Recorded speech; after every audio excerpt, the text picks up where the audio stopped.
Bonjour à tous. Des feux de poubelle, des affrontements avec les forces de l'ordre. Les dernières heures ont pour la troisième nuit consécutive été compliquées à La Réunion. Nous y reviendrons évidemment dans cette édition. La Réunion qui, contrairement à plusieurs villes d'Île-de-France, n'est pas sous couvre-feu. Le préfet l'a annoncé hier. Interdiction d'acheter de l'essence en jerrycan et du matériel de pyrotechnie. Dans le reste de l'actualité, nous reviendrons sur les grosses galères pour trouver un logement en métropole. Nous partirons à Angers où les loyers ont bondi de 20% en un an. Les Réunionnais étudiants là-bas ont de plus en plus de mal à trouver un appartement. La météo plutôt agréable ce samedi, même si les températures seront un peu fraîches. Cet après-midi, on fera le point tout à l'heure en fin de journal. Et donc les photos et les vidéos de cette nouvelle nuit agitée sont à retrouver sur freedom.fr. Le Port, Saint-Denis, Saint-Benoît sont les villes où les incidents ont été les plus nombreux. Au Port, des jeunes ont à nouveau incendié des palettes et des poubelles. Des affrontements ont eu lieu entre les jeunes et les forces de l'ordre. À Saint-Denis, c'est le quartier du Chaudron qui a cristallisé toutes les tensions. Là encore, des affrontements précisément rue Roger Payette. Des poubelles ont été incendiées. Poubelles en feu aussi, quartier de Fayard à Saint-André et quartier de Bras-Fusil à Saint-Benoît. Des automobilistes ont aussi été visés par des jets de galets sur Saint-Pierre et Saint-Louis. Alors quelles sont les motivations des fauteurs de troubles ? Savent-ils vraiment pourquoi ils agissent de la sorte ? Pas vraiment, estime Véronique Denisot, procureure de la République. C'est tout à fait désolant d'ailleurs, c'est de voir ce qui se passe sur les réseaux sociaux avec des appels à la révolte ou à l'émeute. Je suis pas sûre que tous les gens qui participent à du caillassage, à de l'incendie, à des dégradations, sachent exactement pour quelles raisons ils le font, si on interroge les uns et les autres. Pour le moment, moi je n'ai pas d'éléments puisqu'il est trop tôt pour avoir collecté des indications sur les motivations des gens qui pourraient avoir commis ces actes. En tout cas, on sait que dans les mouvements dits de violence urbaine, on a souvent des gens qui s'agglomèrent et notamment sur le port, ce qu'on sait, c'est qu'on a des riverains qui viennent voir un peu ce qui se passe, ce qui rend d'ailleurs très délicat les interventions des services de police parce qu'il y a des familles, il y a des très jeunes qui sont présents et qu'il faut pouvoir à chaque fois déterminer et identifier ceux qui sont véritablement des fauteurs de troubles, de ceux qui se trouvent sur la voie publique de manière légitime puisqu'il n'y a pas de mesure de contrainte de liberté prise en l'état comme cela vous avait été indiqué par monsieur le préfet. Et c'est dans ce climat extrêmement tendu qu'auront lieu les obsèques de Naël ce samedi à Nanterre, obsèques sous haute tension. Même si le fonctionnaire de police mis en cause s'est excusé auprès de la famille, vos réactions sur les vidéos qui circulent sur Internet sont nombreuses. Quand on voit les mentions que le Marmaille il avait, ce qu'il a fait dans sa vie, le petit Marmaille de 17 ans, mais je pense que les gens devaient réfléchir avant, les jeunes surtout.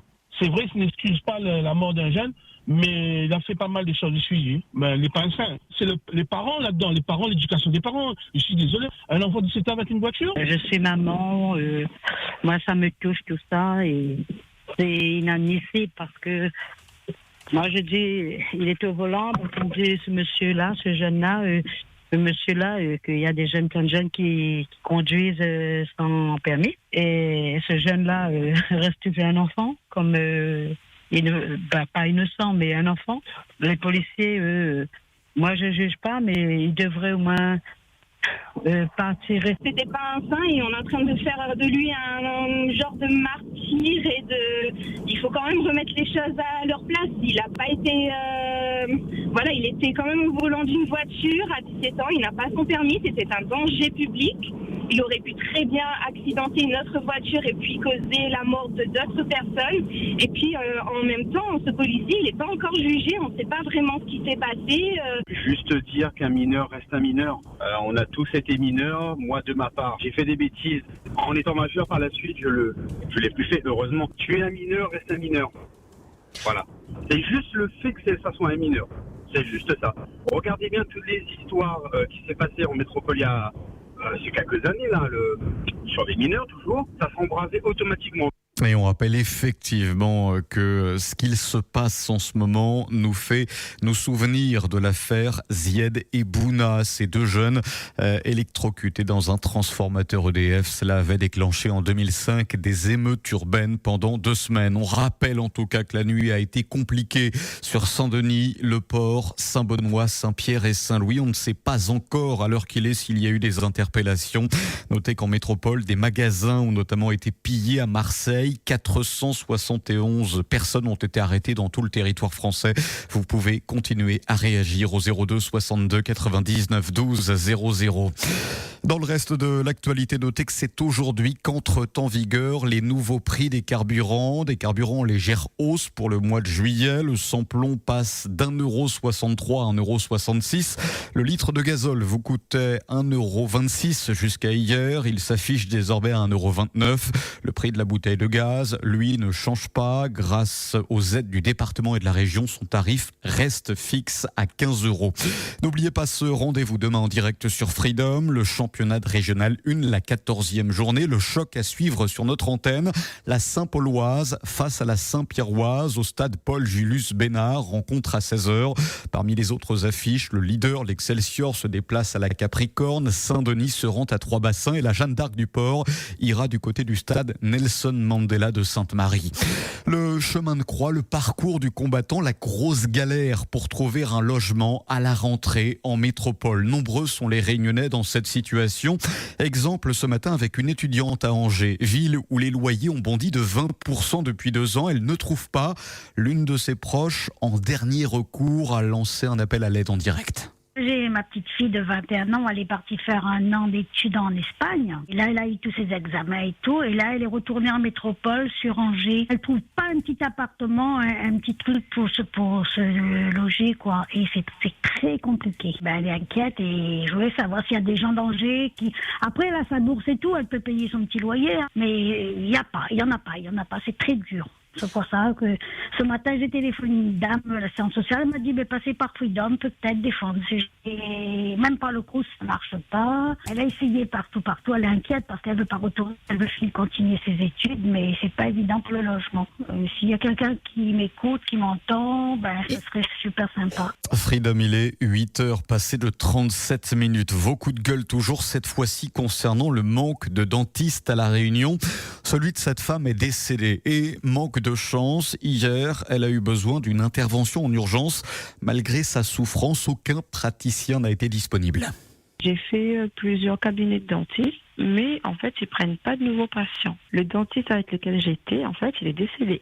Sauf que, j'essaie depuis plusieurs mois d'avoir un rendez-vous, en fait, pour une dent qu'on m'avait dit que ça allait se casser. Voilà, ça fait plus d'1 semaine où la dent, elle est cassée, ma gencive, elle est bleue. J'essaie en vain encore et encore des cabinets dentaires, mais il n'y a aucun, en fait, qui veulent prendre en urgence ou de nouveaux patients. J'ai essayé d'appeler à l'hôpital, j'ai laissé un message, j'ai envoyé des mails, mais pour l'instant, j'ai pas de retour. Donc, je sais pas trop, en fait, ce qu'il faut faire dans un cas comme ça. Et n'hésitez pas, vous pouvez là encore réagir sur la libre antenne. Ce fait insolite hier sur la route de l'Entre-deux, comportement très dangereux signalé au volant d'une voiture sans permis. Il semblerait que le conducteur ait du mal à conduire correctement, il prenait des risques inconsidérés. Ce témoin nous explique. Il y a un automobiliste à une petite voiture sans permis et apparemment le gars est en train de fumer à mal en roulant et lui est sous on dirait parce que lui il fait des virages carrément à gauche, à droite. Là lui il a arrêté sur un trottoir, sur le trottoir avant de prendre le pont de l'Entre-deux. Très dangereux quoi. Même si le rond-point là il a failli rentrer dans une voiture. C'est une petite voiture noire sans permis. Il s'est arrêté là juste moi gain d'obéir parce que il a monté sur le trottoir, il a où sa portière, il pas rentre dans la portière. Vraiment, c'est un danger sur la route, là, ce gars-là, ce bouc-là. Une voiture sans permis noir. Mais c'est un vrai danger parce que lui prend les virages à gauche carrément. Ah oui, il a failli renverser une moto aussi parce que lui, c'est carrément à gauche, dans le virage. Dangereux ce que lui faut faire là. Voilà, fin de cette édition, on vient de l'apprendre et nous revenons à ce qu'il s'est passé cette nuit marquée par les tensions sur l'île de la Réunion. 21 personnes ont été interpellées et placées en garde à vue par la police. On déplore 3 blessés légers, des personnes donc placées en garde à vue pour des motifs de jet de projectiles, dégradation ou violence envers les policiers. Voilà ce qu'on pouvait dire sur ces quelques informations qui viennent compléter celles qu'on vous a données en préambule de ce journal. O-News Radio sur outremernews.fr.